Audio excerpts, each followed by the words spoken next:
નમસ્કાર, આપ જોઈ રહ્યા છો ન્યૂઝ કેપિટલ 360. હું છું હિમ. સમય થઈ ગયો છે 7 વાગ્યાનો. સૌથી પહેલા આજના 5 મોટા સમાચાર ગ્રાફિક્સના માધ્યમથી તમને કહી દઉં. આદમપુરમાં જવાનોને સંબોધતા પીએમ મોદીએ કહ્યું કે આપણે ઘરમાં ઘૂસીને મારીશું, ભાગવાની તક પણ નહીં આપીએ.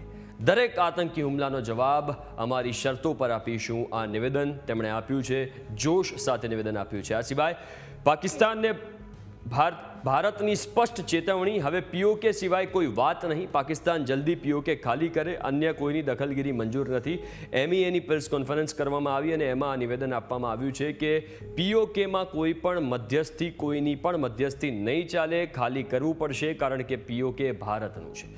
આ સિવાય કચ્છમાં પ્રથમ વખત ગુજસી ટોક હેઠળ વ્યાજખોરોની પ્રોપર્ટી જપ્ત કરવામાં આવી છે. લેડી ડોન રિયા ગોસ્વામી, આરતી ગોસ્વામી, તેજસ ગોસ્વામીની 23 લાખથી વધુની પ્રોપર્ટી છે, એને જપ્ત કરી લેવામાં આવી છે. આ એક મોટા સમાચાર. આ સિવાય અમદાવાદના હાથીજણમાં પાલતુ શ્વાને 4 મહિનાની બાળકીનો જીવ લીધો. શ્વાનના માલિકે રજિસ્ટ્રેશન નહોતું કરાવ્યું. પોલીસે શ્વાનને અને એની માલિકની સામે કાર્યવાહી પણ હાથ ધરી છે.